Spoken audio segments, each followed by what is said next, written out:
తెలంగాణలోని 17 పార్లమెంటు నియోజకవర్గాలకు సంబంధించి కాంగ్రెస్ పార్టీ అభ్యర్థుల ఎంపిక వ్యవహారం పిసిసి అధ్యక్షుడు ముఖ్యమంత్రి రేవంత్ రెడ్డికి తలనొప్పిగా మారింది.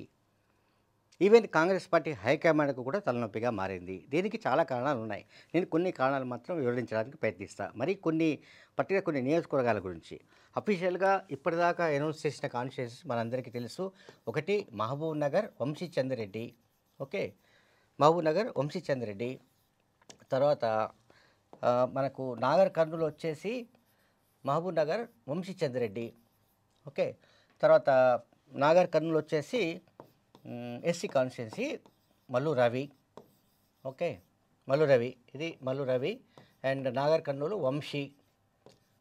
తర్వాత మనకు అక్కడి నుంచి వస్తే నెక్స్ట్ మిగతా కాన్స్టిట్యున్సీస్ వస్తే ఇప్పుడు ఉన్న సమస్య ఒకటి చెప్తాను ప్రధానంగా. మహబూబ్ నగర్, నాగర్ కర్నూల్ అండ్ పెద్దపల్లి వివేక్ కొడుకు, అంటే ఇప్పుడు ఆల్రెడీ చెన్నూరు ఎమ్మెల్యేగా ఉన్న వివేక్ కొడుకు వంశీకి టికెట్ ఇచ్చారు. వంశీ వివేక్ కొడుకు. ఆ తర్వాత ఇప్పుడు తేలవలసిన సెగ్మెంట్స్ గురించి మనం డిస్కస్ చేయాలి. సరే, అనౌన్స్ చేసిన సెగ్మెంట్స్ అంటే మహబూబాద్ వచ్చేసి ఆయన పేరేంటి, కేంద్ర మంత్రి బలరాం నాయక్ టికెట్ ఇచ్చారు. అట్లాగే జహీరాబాద్ నుంచి సురేష్ షెట్కార్కు కన్ఫర్మ్ చేశారు. ఆల్మోస్ట్ నిజామాబాద్ నుంచి జీవన్ రెడ్డి అని చెప్తున్నారు, అది కూడా కన్ఫర్మ్ అయిపోయింది ఆల్మోస్ట్. ఇక మిగిలిన సీట్స్ గురించి మనం డిస్కస్ చేయాలి. మిగిలిన సీట్స్ ఏంటంటే ప్రధానంగా మనకి ఒకటి ఖమ్మం కనిపిస్తోంది.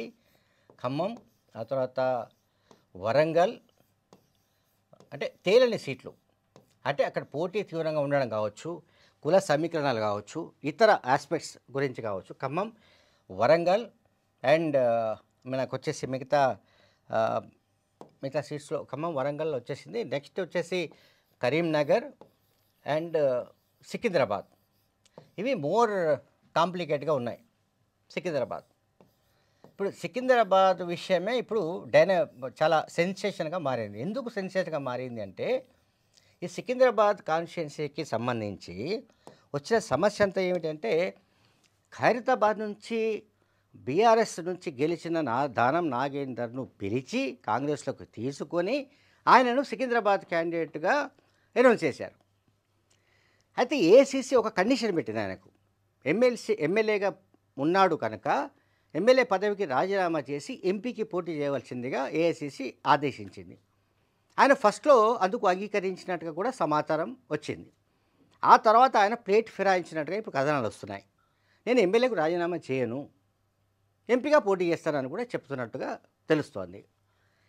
సో ఏఐసీసీ షరతులను ఒప్పుకోని కారణంగా ఖచ్చితంగా ఆయన సీటు మారే ఛాన్సెస్ కనిపిస్తున్నాయి. సో ఇప్పుడు అక్కడ సికింద్రాబాద్ కాన్స్టిట్యున్సీకి గట్టి పోటీనిచ్చే మనిషిగా కనిపిస్తున్న వాళ్ళలో మనకు అందుతున్న ఇన్ఫర్మేషన్ ప్రకారం ఏంటంటే సికింద్రాబాద్ కాన్స్టిట్యున్సీలో హైదరాబాద్ గ్రేటర్ జిహెచ్ఎంసీ మాజీ మేయర్ బొంతు రామ్మోహన్కి ఛాన్సెస్ చాలా బ్రైట్గా ఉన్నాయి ఆయనకు. ఎందుకంటే ఒకటి, సిటీలో ఆయన చాలా పొటెన్షియల్గా ఉండడం కావచ్చు, బీసీ కమ్యూనిటీ కావచ్చు. ఈ యాంగిల్లో మనకు మాజీ మేయర్ బొంతు రామ్మోహన్ కనిపిస్తున్నాడు మనకు.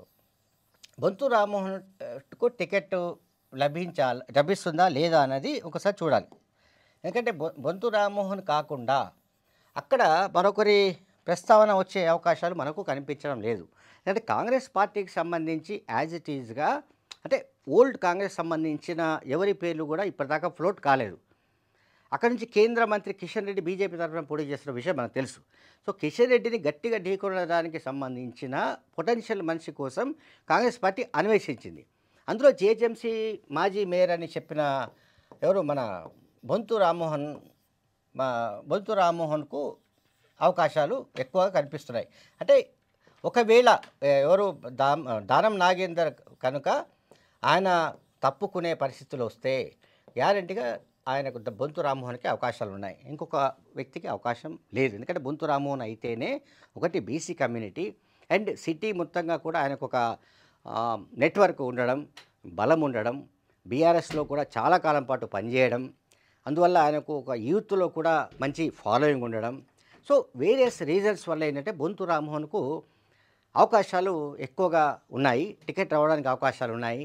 అట్లాగే బీజేపీని ఓడించదగిన సత్తా, సామర్థ్యం, ఆర్థిక వనరులు ఇవి కూడా పుష్కలంగా ఉన్నట్టుగా ప్రచారం జరుగుతోంది. సో ఇక పీసీసీ అధ్యక్షుడు రేవంత్ రెడ్డి మిగతా నాయకులు కూడా కూర్చొని దీనిపైన ఒక నిర్ణయం తీసుకోవాల్సిన పరిస్థితులు కనిపిస్తున్నాయి. ఎందుకంటే ఇప్పుడు కొన్ని కాన్స్టిట్యున్సీస్లలో టికెట్ ప్రకటించిన దగ్గర కూడా గొడవలు అవుతున్నాయి, అది డిఫరెంట్ ఇష్యూ. ఇప్పుడు ఉదాహరణకు పెద్దపల్లి కాన్స్టిట్యున్సీ ఉంది. పెద్దపల్లి కాన్స్టిట్యున్సీ అండ్ నాగర్ కర్నూలు ఈ మూడు మీకు నాగర్ కర్నూల్ అండ్ వరంగల్ ఇవి మూడు కూడా ఎస్సీ రిజర్వ్డ్ కాన్స్టిట్యున్సీస్. ఇక్కడ ఏం జరుగుతుంది, ఇప్పుడు వరంగల్ కాన్స్టిట్యున్సీకి సంబంధించి ఇప్పుడు డాక్టర్ కావ్య పేరు వస్తుంది. డాక్టర్ కావ్య వచ్చేసి బైండ్ల కమ్యూనిటీ అని చెప్తున్నారు. అంటే ఇది మాదిగ సబ్సెక్షన్ అని చెప్తున్నప్పటికీ ఈ బైండ్ల కమ్యూనిటీ అనేది చాలా తక్కువ పాపులేషన్ ఉంటుంది. మొత్తం తెలంగాణలోనే 3-4 వేల మంది కంటే ఎక్కువ ఉండాలనేది ఒక ఆర్గ్యుమెంట్ ఉంది. అక్కడ మాదిగ కమ్యూనిటీకి ఇవ్వాలని ఒక డిమాండ్ ఉంది. ఇక నాగర్ కర్నూలు కూడా మాలకి ఇచ్చేశారు, మల్లు రవి. అలాగే మీకు పెద్దపల్లి వచ్చే వరకు వంశీకి ఇచ్చారు, ఆయన కూడా మాల కమ్యూనిటీ.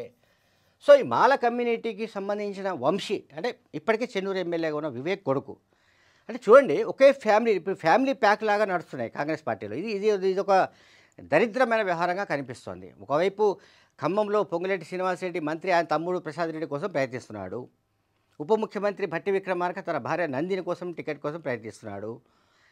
సరే, నల్గొండ జిల్లా కోమటిరెడ్డి వెంకటరెడ్డి బ్రదర్స్ ఎంత పోరాడినా కూడా చివరికి రేవంత్ రెడ్డి చెప్పినట్లే ఆయన సన్నిహితుడైన చామల కిరణ్ కుమార్ రెడ్డికి అది ఇచ్చేశారు, భువనగిరి కేటాయించారు.